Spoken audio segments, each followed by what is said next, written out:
গোলাপি রঙের বিরল এক অ্যালবিনো মহিষের মাথার সামনের লম্বা লালচে সোনালি চুল অনেকের কাছেই মনে করিয়ে দেয় ট্রাম্পের পরিচিত চুলের স্টাইলের কথা।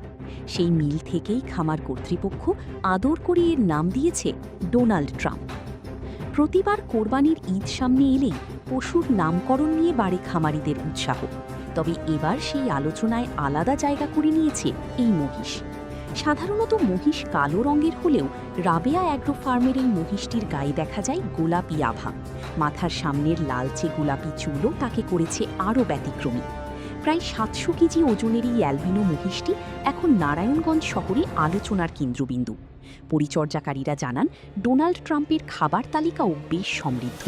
নিয়ম করে ভুট্টা, সয়াবিন, খৈল, গমের ভুসি, তিলের খৈল, ধানের কুড়া, খড় ও ঘাস খাওয়ানো হয়। প্রতিদিন যত্ন নিয়ে গোসল করানো হয়। বিশালদেহী হলেও স্বভাবে বেশ শান্ত এই মহিষ পরিচর্যাকারীদের সঙ্গে বেশ সহজেই মিশে যায়। মহিষটির সামনের চুল আর চেহারার মিল থেকেই নাম রাখা হয়েছে ডোনাল্ড ট্রাম্প। বয়স 4.5 বছর। গত কোরবানির ঈদের পর রাজশাহী থেকে কিনে এনে ফার্মে লালন পালন করা হয়। দীর্ঘদিন যত্নে বড় করার পর এবার কোরবানির বাজারে এসেছে। ইতোমধ্যে ঢাকার এক ক্রেতার কাছে বিক্রিও হয়ে গেছে এই গোলাপি রঙের মহিষটি। কোরবানির পশুর হাটে দাম, ওজন আর জাত নিয়ে আলোচনা নতুন কিছু নয়। তবে এবার নারায়ণগঞ্জে এক মহিষই ছাপিয়ে গেছে সবকিছু। কারণ তার নামও ডোনাল্ড ট্রাম্প, আর চেহারাতেও যেন সেই পরিচিত বিশ্বনেতার ছাপ।